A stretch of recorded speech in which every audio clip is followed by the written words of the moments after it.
Hi, I'm David Taub, and welcome to the Parshah Rabbit Hole, where I find something weird in the weekly Torah portion and follow it all the way down until it gets even weirder. In this week's rabbit hole, we'll find frogs and crocodiles and snakes and even a 4-year-old con artist. Frogs and dogs and bears and chickens and whatever! Usually I say, but we have to get there. But this week, we don't really have to wait to get there. The crocodiles come out pretty much straight out of the gate. Mr. Crocodile. Before we get started, I'd just like to acknowledge that this week's episode was highly collaborative. Ideas were flying left and right the entire time. It was challenging to keep up with it. And as a result, this week's episode is packed with a lot of fun stuff. So thank you so much to everybody who helped. Let's get started. In this week's Torah portion, Parshas Vaera, Moshe and Aaron, Moses and Aaron confront Pharaoh. They go in and ask, "Let my people go," and Pharaoh does not let their people go. And so they bring on the plagues. This week's Parsha includes most of the 10 plagues, including the plague of frogs. Hurry! I have 200 Sfardeim, frogs, waiting to come start the show. This is what it says in the Parsha.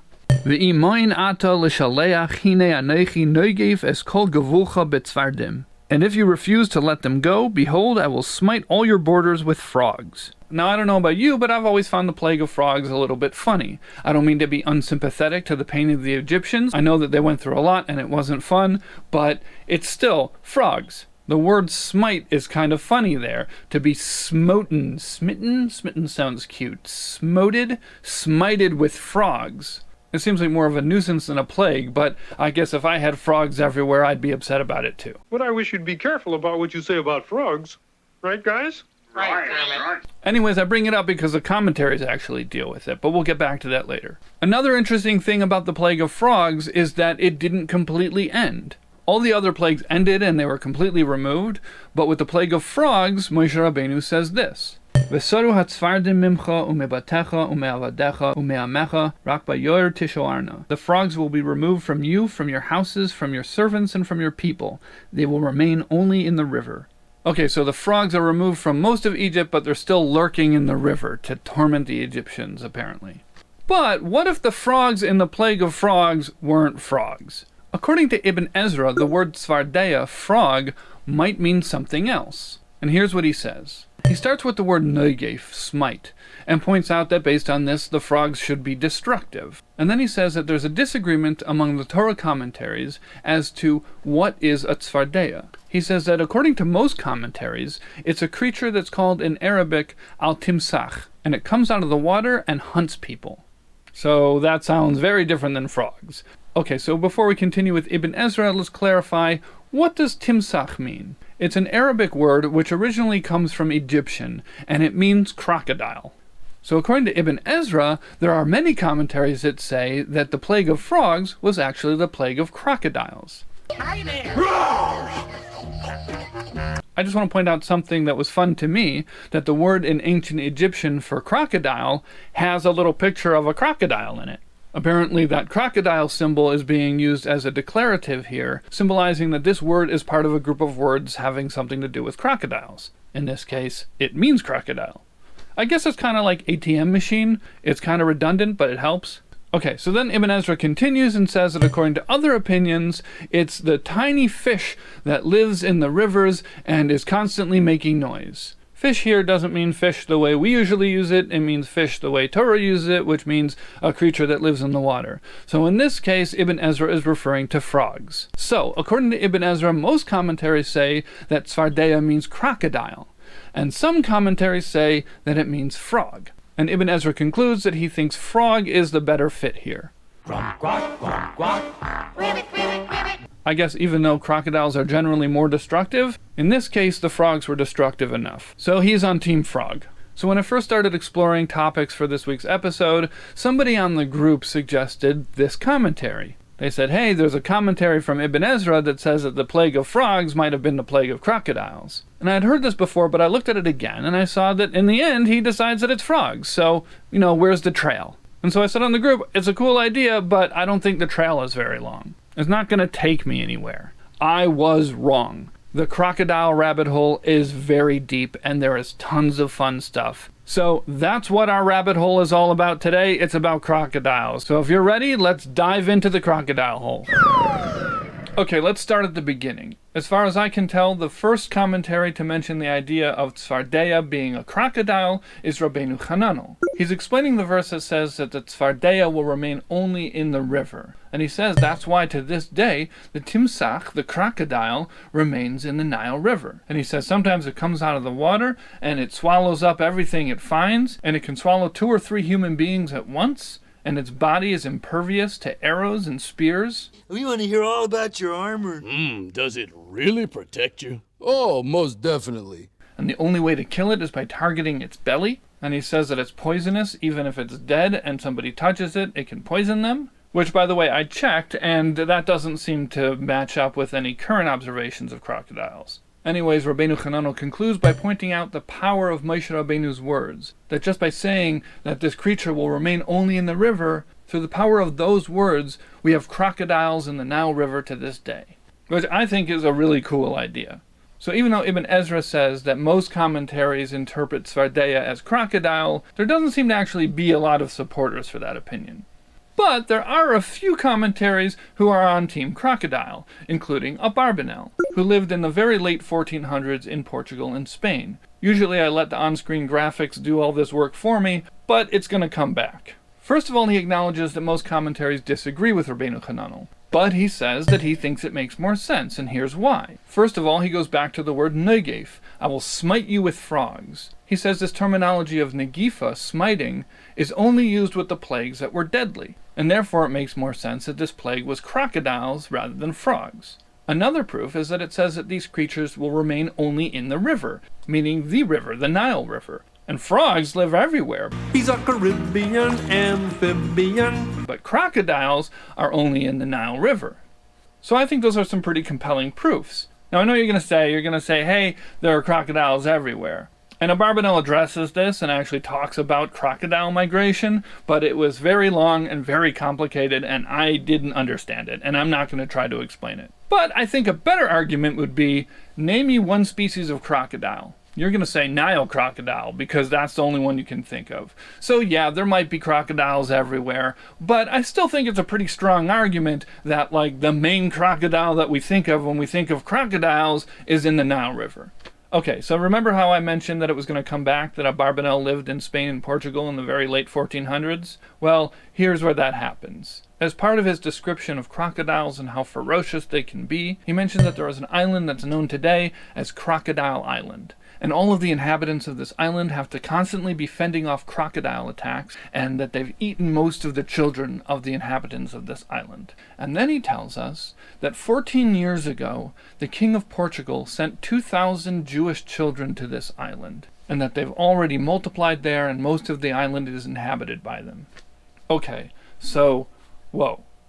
So if you dig into this a little bit deeper, you'll find that this island is Sao Tome and Principe. I don't know which of those 2 islands it is. Maybe it's one of them, maybe it's both. So according to the Wikipedia page on the history of the Jews in Sao Tome and Principe, the King of Portugal exiled 2,000 Jewish children to those islands in 1496 in an attempt to convert them from Judaism to their religion. They were raised as Roman Catholics and forced to be slaves in the sugar trade.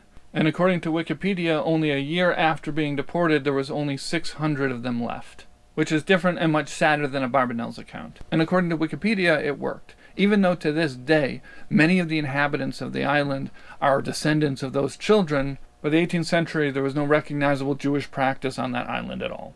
So this is a very sad story, but also a very fascinating story, and I guess that's just part of being a Jew. We got a lot of very fun stuff and a lot of very sad stuff.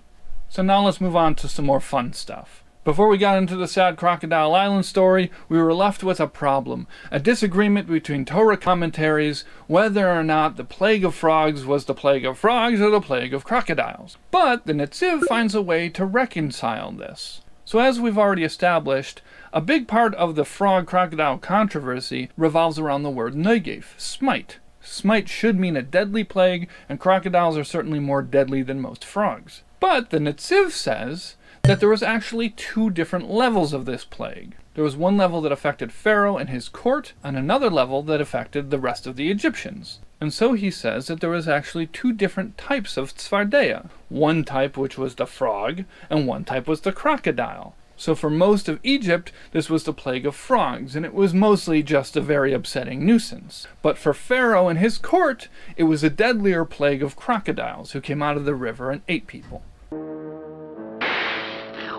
Yum, yum. So I like this answer. It's a classic Jewish answer to a problem where you've got two conflicting points of view, and it has to be one or the other, and you say, actually, there's a way for it to be both.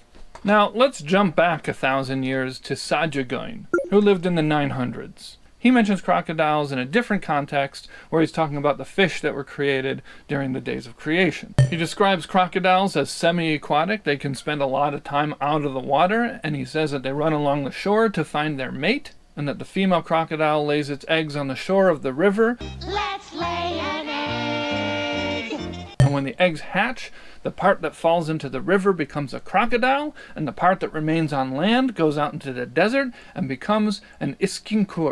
Okay, so there's some interesting things there that we gotta unpack. First of all, this idea that part of a crocodile egg becomes a crocodile and part of it becomes something else is not something that you're gonna find in any current biology books.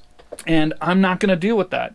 Just figure it out yourself. For me, it's enough that Saadia Gaon's commentary on the Torah is that, a commentary on the Torah, and not a biology book. So we're going to leave that there. But what we are going to look at a little bit more is this word, iskinkur. What does the other part of the crocodile egg that remains on land become? When I saw it, I tried copying and pasting it into the search box. Nothing came up in any Torah sources. So then I tried Googling it and seeing if the rest of the world has anything to say about it. No, nowhere. And that's because clearly it's not a Hebrew word. It's a word that's borrowed from another language. So searching for it is difficult. Even if it is mentioned in some other Hebrew text, it might be spelled in a completely different way.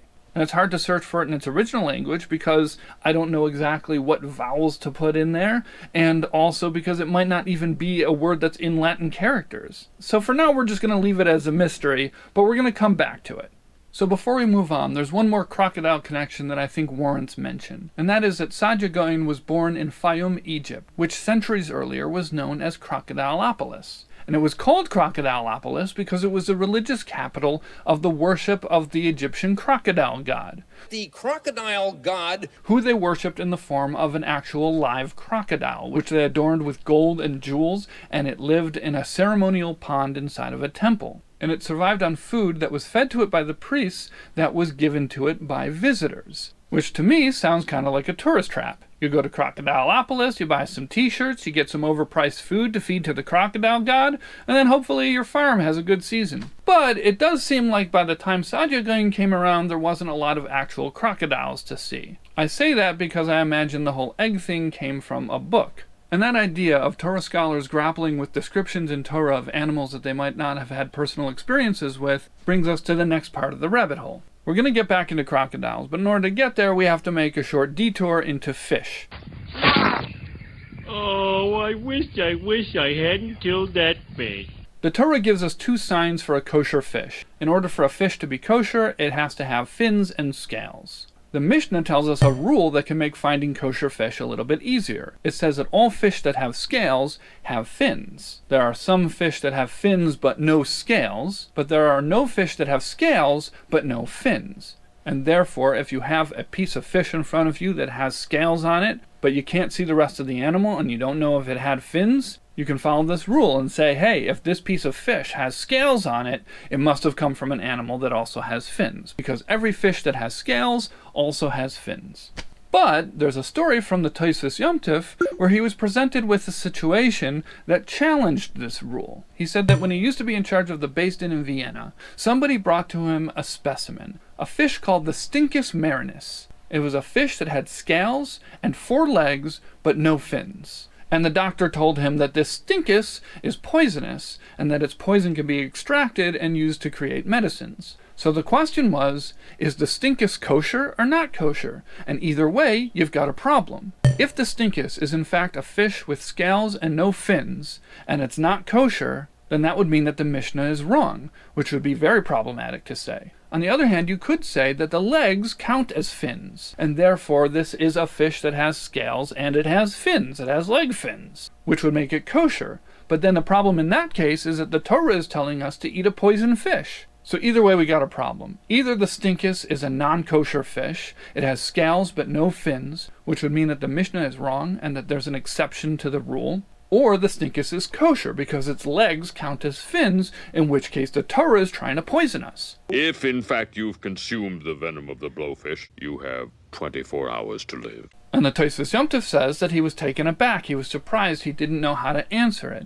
And so he gave an answer off the cuff that he wasn't completely comfortable with. But what he said was, maybe the stinkus is not kosher. The legs don't count as fins. It's a fish that has scales and no fins. But the Mishnah isn't wrong because maybe it's a hybrid species. It's a species that didn't exist at the time of the Mishnah and was created later on by human beings by interbreeding two existing species. We use the complete DNA of a frog to fill in the holes and complete the code.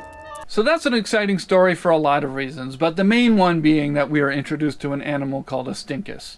And the stinkus actually continues to pop up in halacha after that story. Later halachic works deal with the problem of the stinkus, the exception to the Mishnah's rule. What do we do about it? And different answers are offered. But when we get to the Chassam Sofer, he gives us a different answer than everybody else. He says that he has confirmed with scientists that the stinkus marinus is not a fish at all. It's not a fully aquatic creature. It's a semi-aquatic creature that's born on dry land. It can go into the water, but it can also spend extended periods of time outside of the water on dry land, like a frog.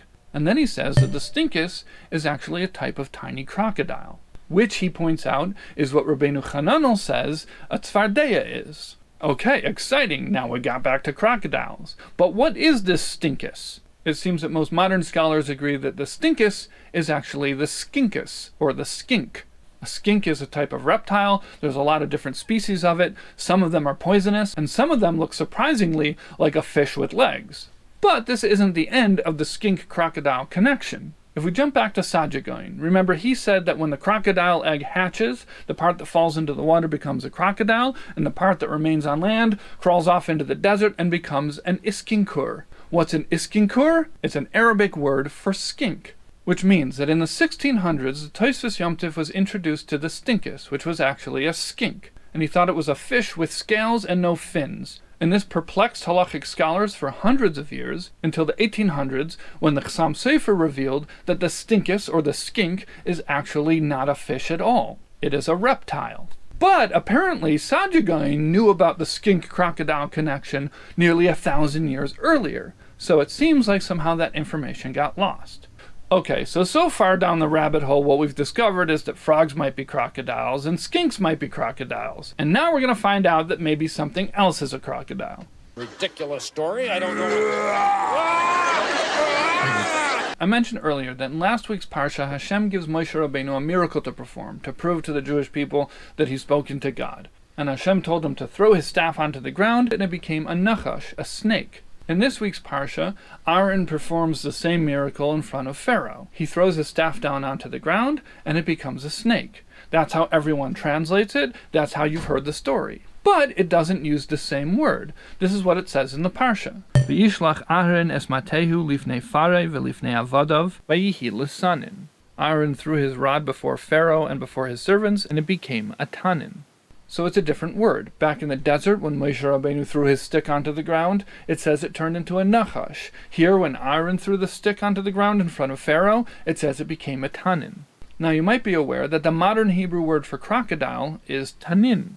So maybe there's a crocodile connection. But when I was starting to make this episode, I didn't think so, and I really wasn't going to include this at all. Because even though tanin is the modern Hebrew word for crocodile, it doesn't seem like that usage goes back very far. It seemed to me like that was a modern invention. In most of the places where Torah mentions the tanin, it's very clear that it's talking about a sea monster, which is exciting, but it's not a crocodile, and therefore I wasn't going to include this whole piece in the rabbit hole at all. But you might say, even just a stick turning into a sea monster is cool. But I do have some boundaries in terms of how far off topic I'll veer, and it seemed like sea monster was too far off. Also, according to Rashi, tanin doesn't mean sea monster here, it means snake, which is exactly how it's translated in most places, snake or serpent, and it's exactly as you've heard the story a bajillion times. And Sifsei Chachamim explains why Tanin is a snake here and not a sea monster. He says that Tanin only means a sea monster when we're talking about an aquatic creature. But if we're talking about a creature that's on dry land, then the word Tanin refers to a snake. And so I wasn't going to say anything about the stick in this week's rabbit hole. It seems very clear that it was a snake, and it has no connection to our crocodile rabbit hole. Snakes. Why did it have to be snakes? But according to Ibn Ezra, it wasn't a snake. He points out that 2 different words are used here, and he says that that was part of the miracle, that it turned into a snake in the desert, and then in Pharaoh's palace it turned into something completely different, a tanin. Okay, so now we got something to go on. According to Ibn Ezra, in Pharaoh's palace, the stick didn't turn into a snake, it turned into a tanin.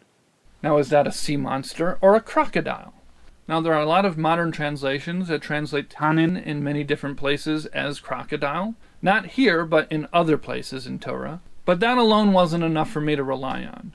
I don't like to completely rely on translations, and that's actually a great way to start a rabbit hole. Very often translations are translating according to answers to questions in commentaries that you never got to see. So sometimes if you can go back into the original Hebrew and look at words that might mean different things, you can find really interesting things in the commentaries that could have been simplified in the translations. So anyways, the question is, what is a tanin? It's definitely sometimes a sea monster, but maybe on dry land, like the Sifsei Chachamim said, it's something else. And maybe that something else is a crocodile. And so I searched and searched and searched, and I couldn't find anybody who said that. Until somebody from that group I mentioned earlier sent me a commentary from Yaakov Emden on a verse from Tehillim. And he says, a tanin is a snake that has fins like a fish, and it's called a crocodile. So, even though that doesn't quite sound like a crocodile the way I would describe it, the word clearly says crocodile, spelled out in Hebrew letters in Yiddish or German or whatever language Yaakov Emden was transliterating from. So even though snake with fins is a weird way to describe a crocodile, I'm going to take it as a win. Because now we get to say that when Aaron threw the snake down in the palace of Pharaoh, it became a crocodile. And then other cool crocodile stuff happens too. In this week's Haftarah from Yechezkel or Ezekiel, the Pharaoh in the time of Yechezkel is called Tanim HaGadol, which we can now translate as the Great Crocodile. And there's a piece from the Zohar that explains the secret of the Great Crocodile, but I didn't understand the secret of the Great Crocodile, so I'm not going to explain it here. Okay, so far this rabbit hole has given us a lot. The plague of frogs might have been the plague of crocodiles, Aaron's staff might have turned into a crocodile, and of course we were introduced to the stinkus. But we're not done yet. There's one more thing I want to share with you. Very often I share strange midrashim, and I think sometimes some of the more fantastical sounding midrashim can be challenging for people. And so I'm going to do you a favor, and I'm going to present to you a commentary on a midrash which makes things more rational than you would normally read the verses of the Torah, but somehow even weirder. When Aaron throws his staff down onto the ground and it becomes a tanin, which could be a snake or a crocodile, it says that Pharaoh called his magicians and they too turned their sticks into snakes or crocodiles. The Midrash tells us that when Aaron threw his stick down and it turned into a tanin, Pharaoh laughed and said, "Hey, Egypt is the magic capital of the world. You think you're going to impress me with magic?" And so he called little kids, 4 or 5-year-olds, to come in and perform the same exact trick. Okay, so according to the Midrash, in ancient Egypt, not only were there sorcerers and magicians, but even 4 or 5-year-old children could perform magic and sorcery. But according to Malbim, this magic performed by these children was actually an elaborate stage illusion. He says that when the magicians turned their sticks into taninim, they weren't actually taninim. They were children wearing the skins of taninim. Which, I'll point out, actually makes a lot more sense if we say that tanin means crocodile and not snake. Because I can't imagine how a child in a snake costume would be convincing, but I can imagine how a child in a crocodile costume could be convincing. So I'm going to continue this commentary, but I'm going to translate tanin as crocodile from now on. These 4 or 5-year-old children were trained in school in the art of trickery, and they were trained how to run around like a crocodile and quickly come in without being seen and snatch up the stick, so it looks to an audience like the stick had instantly transformed into a crocodile. Sully, a mop, a couple of lights, and some chair fabric are not going to fool anyone. So like I said, this is a rational explanation to magic, but it actually makes things a whole lot weirder. And it also makes the end of the story much, much darker. If you recall, the end of this little episode in Pharaoh's palace is that Aaron's staff swallows up the staffs of the magicians. But if the staffs of the magicians were actually children in crocodile costumes, then Aaron's staff swallowed the children in crocodile costumes. Which is precisely why children have no place in stage magic. Okay, so usually I wrap up with something a little bit more general, a little more philosophical, something we can think about. I couldn't really find anything that spoke to me. But I did think about a source that I've seen a bajillion times that has nothing to do with this rabbit hole. In the Zohar it says that at the beginning of the creation of the world, Hashem looked into the Torah and created the world. This is quoted all the time in Hasidus and Jewish mysticism to show that Torah is like the blueprint for the world. And so I was thinking about all of these animals that we've been talking about and the descriptions of them in various different Torah sources, and how in many of those sources these animals are described very differently than they're described in science books, and differently than we would describe them if we went around and we looked at the animals. So I started thinking about different perspectives, whether you're looking at the world first and then trying to make Torah make sense, or whether you're looking at Torah first and trying to make the world make sense. My family recently redid our kitchen, and my wife and I assembled all the cabinets and counters from IKEA. So if you've ever seen an IKEA instruction manual, there's no words, there's only pictures, and sometimes it's very confusing. And you open it up and there's a list of the components, and it's these line drawings of all the different pieces and screws and nails and everything. And then you open up your box and you look at all the parts in front of you and you gotta try and match it up. And sometimes it can be difficult. I actually had a situation where a drawer I was putting together wouldn't go together. There was a bracket that wouldn't fit. It ended up coming out all lopsided. So I didn't know what to do. I was doing exactly what the manual told me to do, but it was coming out wrong. So I actually redesigned the bracket in 3D modeling software and then 3D printed it. And then I tried to put it together and it still didn't work. What I realized was the instruction manual wasn't misprinted. The drawer panel was manufactured incorrectly. So I'm not offering that as a way of solving all theological problems that might arise from seeming contradictions between Torah and science. What I am saying is, I think that there's something to be gained by taking a Torah first perspective, because then what we get is crocodiles and frogs and snakes and skinks, and it's fun. Alright, that's it. That's the rabbit hole. This week's Parshah Rabbit Hole was sponsored by Rabbi Avram Lipschitz in honor of his children, Mendel, Chazak, Chayamushka, Gittel, and Ari, Tzippa, and Mordechai Shloima. Thank you for following me down the rabbit hole. See you later, crocodile. Oh, I messed it up.